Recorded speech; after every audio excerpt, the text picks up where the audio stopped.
Hello everyone, back to the 5th Winter 2020-21 update part 2. So we did part 1 of the 5th update yesterday, released that on Sunday, looking at things like sea surface temperature anomalies, solar activity, Eurasian Stoker, what's going on with the ENSO, and all of that good stuff in part 1. Part 2 is going to be focusing on the analogues, and this week's analogues going to be looking at September to winter data, and I shall get on with that for you very shortly. So just say that, as always, with the long range, so it's going to be quite a long video, so can't watch it all in one go. I mean, don't worry, the video will be kept on the channel indefinitely and also at GavsWeatherVids.com. And it's going to place our winter updates page tomorrow morning, Tuesday morning, and there'll be a written summary that goes with that as well at GavsWeatherVids, so you'll be able to have a read of the written summary and watch the video on demand whenever you would like to do that, at both the channel and also at the website. If you're enjoying this season winter update, so we're getting close to the halfway point now. When we get to update number 7, that'll be the halfway point on our winter update. So if you're enjoying winter updates this season, then please can you give us a like on the video, give us a thumbs up, let us know in the comments what you're thinking. Make sure to subscribe to GavsWeatherVids YouTube channel, and yeah, all of that really good stuff, and it's going to be absolutely fantastic if you can do that. Thank you so much, everybody, for all of the support. Big thank you to Richard for Winter Updates gift. I know so many of you are enjoying the Winter Updates gift this season. Thank you so much to Richard. I think that's pretty much everything that I've got to tell you. So without further ado, I think we shall get on with the 5th Winter 2020-21 update, part 2. As I say, we're looking at CT to winter data, September CT to winter data. So here we are on the CT page at UK Met, and we can see that September's central temperature came out at 13.9. That's an anomaly of 0.3 of a degree above average. So despite having a very warm first half, actually overall, because it had a very cold final week, overall September didn't come out too far from like the long-term 30-year average for both 61 to 90 and 81 to 2010. So for this update, we're going to be looking at winters following a CT range of 13.8 to 14.0. CT range 13.8, 14.0, which of course places September 2020, September 2020, right slap bang in the middle of that range. I'm going to say a big thank you to my good friend Shryan Bruin for sorting out all of the Septembers for me with that CT range of 13.8 to 14.0. Thank you so much to Shryan for getting those Septembers done and listed for me. So let's have a look then. Let's see how the data is looking on this one. We're going to begin with September 1901, which again is falling within this CT range of 13.8 to 14.0, and the winter that follows that, of course, is 1901-1902. And this is generally quite a mild and wet winter with below average heights, low pressure, all these blue colours across the northwest Europe. It does have some blocking out in the North Atlantic, but generally the way it's all lining up, it's a mild, wet and windy winter in 1901-1902. Our next winter is 1906-1907 with below average heights to our south and southeast and something of a mid-Atlantic ridge, but also a lot of low pressure towards Greenland and Iceland. Generally, this is a mild winter with winds in from the west. However, it does have a colder spell in December of 1906, coinciding very nicely with Christmas. There is a little bit of a white Christmas in 1906, but otherwise, winter of 1906-1907 is quite mild. Next, we have winter of 1911-1912, again, following the September CT of 13.8 to 14.0. This one is another mild, wet and windy winter with low pressure in off the Atlantic. In come the westerlies, that's another mild, wet and windy winter for 1911-1912. Then we have 1917-1918 as our next winter, following a September CT range of 13.8 to 14.0. This time we have above average heights to our east and also away to our northwest, with below average heights to the north. Very complicated sort of patterns. Quite a mildish sort of winter over 1917-1918, and probably quite a dryish sort of winter as well.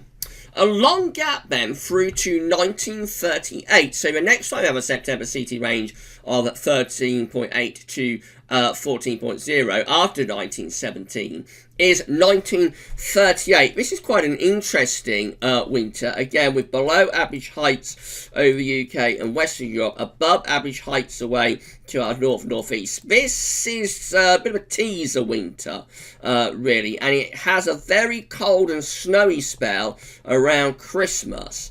Christmas 1938 was very, very cold and very snowy.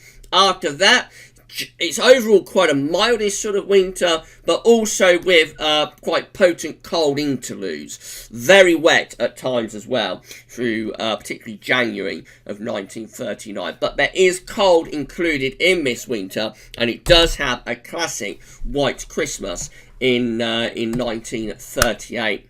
And then look at this. This is exciting, this one. This, of course, is the Daddy of Snowy Winters. Daddy of Snowy Winters. 1946-1947. And this one, of course, it has very, very extreme northern blocking. All of these red colours high up within the northern latitudes. Proper high latitude blocking. There with the below average heights away to the south of the country, winds screeching in from the east. So it's a very, very snowy winter, especially from starts around the 20th of January and just is frozen snow covered from then right the way through to March, with regular snowstorms coming and going. It's an exceptionally cold and very, very snowy winter in 1947, and it is included within our analogues this week for this September CT range of 13.8 to 14.0.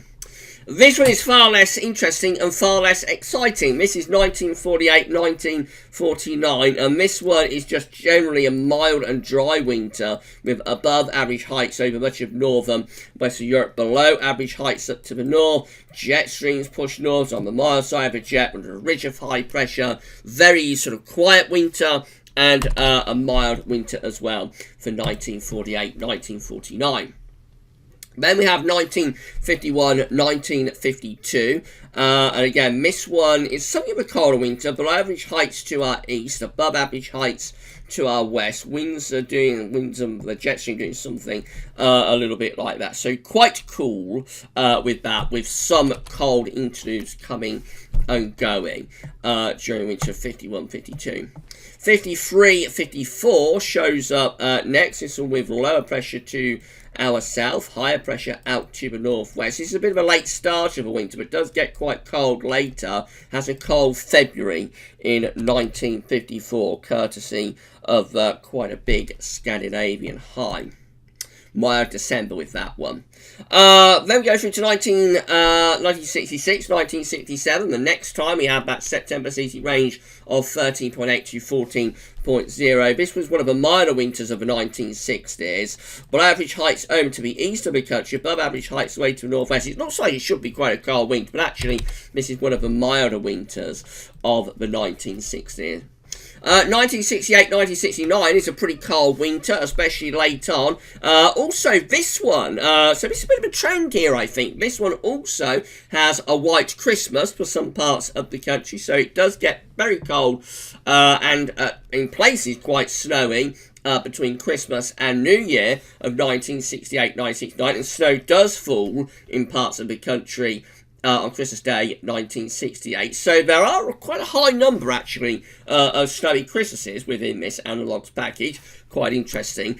Then it has a mild and wet January before it goes very cold in February. February 1969 is a very cold and snowy month. Overall, it has low pressure to our south, northern blocking around Greenland, winds again in from the east. So very cold and snowy, and particularly late on with a really cold and snowy February in 1969. 1969-1970 turns up next. This one again with below average heights to our south and east, above average heights to our north and northwest, winds again in from an east to northeasterly direction, cold and wintry. In this winter, again, particularly so late on. So, particularly through February and into March of 1970, there is an appreciable level of cold and snowy weather. Northamptonshire have 40 centimetres of level snow, I think, on the 2nd of March 1970 from quite a severe snowstorm. 1971-1972 is our next winter with above average heights to our east and below average heights to our west. This one is a mild winter. It's a mild winter generally and rather wet at times, particularly so for more western parts of the country. 1983-1984 turns up next. This is an unsettled winter, Atlantic driven, but also at times quite cold. Rather a bizarre pattern with this one, with high pressure just there, low pressure from Canada to Greenland, and we bring in northwesterly winds. Cold zonality. We have cold zonal weather in the winter of 1983-1984. So it's Atlantic driven, it's unsettled. But for a westerly winter, there's actually quite a lot of snow around. 1984-1985 is another cold winter. This is quite an interesting package of analogues. I'm sure you'll agree. This is another cold winter from the 1980s, this time with high pressure to our north, low pressure to the south of the country, winds again coming in from an easterly direction. That's another cold winter. And particularly so in January this time. January 1985 is a particularly cold and at times very snowy month. Another cold winter, 1995-1996 is our next one, following this September CT range of 13.8 to 14.0. And again, with this one, we have high pressure over Scandinavia and over towards Greenland. So again, northern blocking with low pressure underneath it across southern parts of Europe. Jet stream is going down here. And of course, obviously, with that setup, we're going to be bringing in the wind from the east. This is a very easterly winter with a lot of easterlies during winter of 1995-1996. It's very cold around Christmas to New Year again. So I think a cold Christmas actually is one of the trends within this. Within this package of analogues, interestingly, very cold around Christmas and then cold on and off through the rest of winter with regular easterly winds. Quite a long gap then through to 2007-2008, and this time we have the above average heights sitting across much of northern and western Europe, small area below average heights towards Greenland and Iceland. Jet streams push northwards. That is a very mild winter, 2007-2008, and also quite a dry sort of winter as well. 2010-2011 shows up next. This one, of course, including the December to remember, that frozen and snow-covered December, almost the coldest December on CT record, just a couple of tenths of a degree off it. You see the northern blocking, that's indicative of what happens in December to remember, but produces so much in the way of severe cold and snowy weather. But remember, late on in that winter, in February 2011, it turns exceptionally mild. So we go from exceptionally cold to exceptionally mild from beginning to end of winter of 2010-2011. Nevertheless, it is a colder than average winter, and especially so, of course, in that tremendous, ferociously cold December to remember of 2010. And then we have 2013, 2014. This, of course, is exceptionally wet winter and stormy, with low pressure over to west of the country and income those strong westerly winds. So, yeah, that's just a very, very wet and Atlantic-driven winter in 2013, 2014. That is tremendously wet and windy winter. And then we have 2018-19, so right at the very end, these are getting far less interesting, aren't they? 2018-2019 is a mild and dry winter with high pressure above average heights across much of Western Europe, also extending back to some degree into northern blocking, but not in a position to bring anything particularly cold to us. We just draw up the air from the south and from the southwest, exceptionally mild in February of 2019. Okay, so let's put all of that together. So this is how all Decembers combined are looking following a September CT range of 13.8 to 14.0. And it does have some cold potential. Actually, we have above average heights, high pressure up towards Scandinavia, also a bit of mid-Atlantic ridge, below average heights around Greenland and Iceland, but also to our south. It's quite a messy pattern, quite a messy picture. Some of these Decembers, no doubt, are bringing in mild west-southwest winds, but I'm sure some of them as well are going to be bringing in cold easterly winds. I'm sure some of them will be bringing in cold easterly winds with this high pressure up towards Scandinavia. So it could go either way, but I think overall probably favours a colder outcome, if anything. Look at all January's combined. This is all January's combined following a September CT range of 13.8 to 14.0. The blocking signal increases big time within the northern latitudes. Masses of northern blocking around Greenland and to the north of Iceland. Low pressure to our south. Winds in from the east. So definite cold potential with these Januaries. Now that's not to say every single one of these Januaries are going to be cold, because they're not. But overall, clearly, you know, taking all the years together, January does have quite a considerable chance of turning colder, of being a colder month with such a high level of northern blocking, when we have that CT range of 13.8 to 14.0.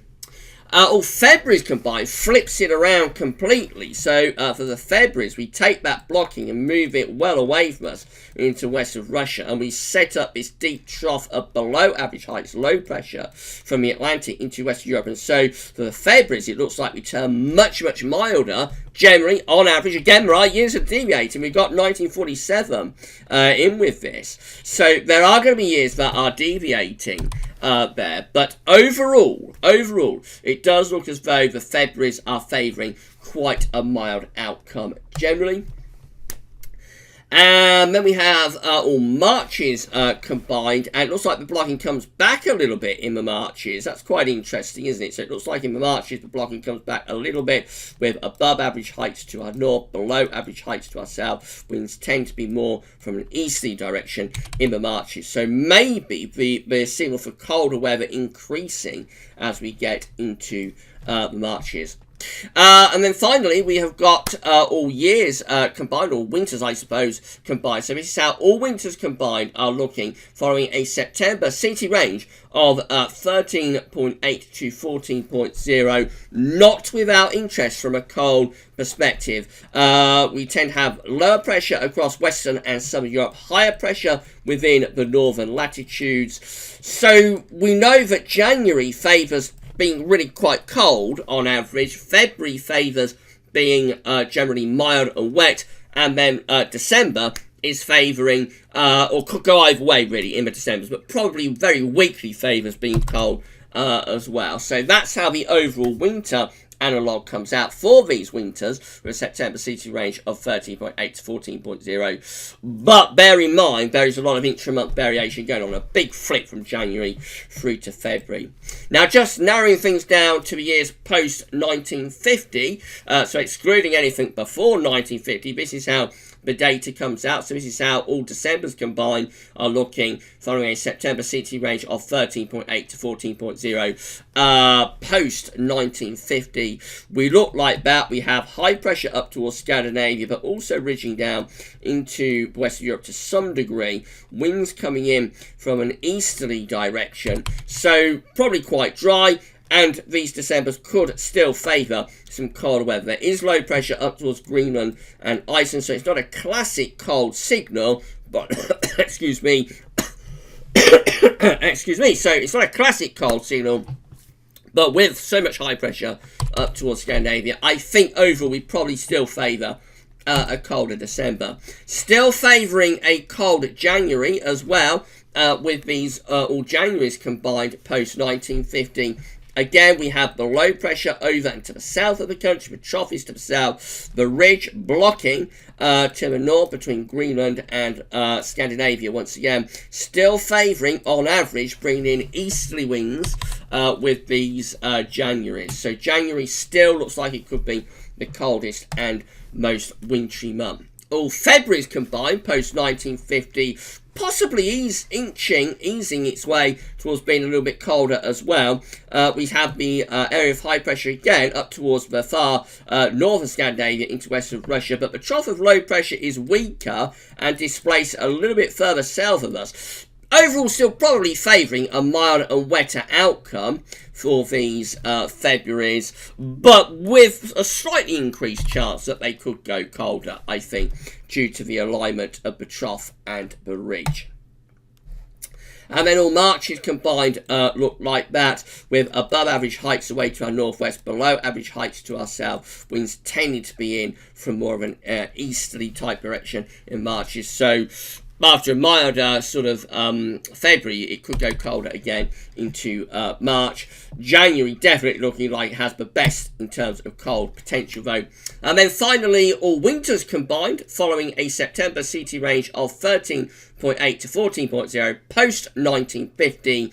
Looking like that. The analogue looks like that. It does favour a Scandinavian high. It favours high pressure up towards Scandinavia with low pressure over and to the south of the country. Winds, therefore, on average, with these winters, are favoured to be coming from more of an easterly direction. Again, that is particularly down to what happens in January, less so for February and for December.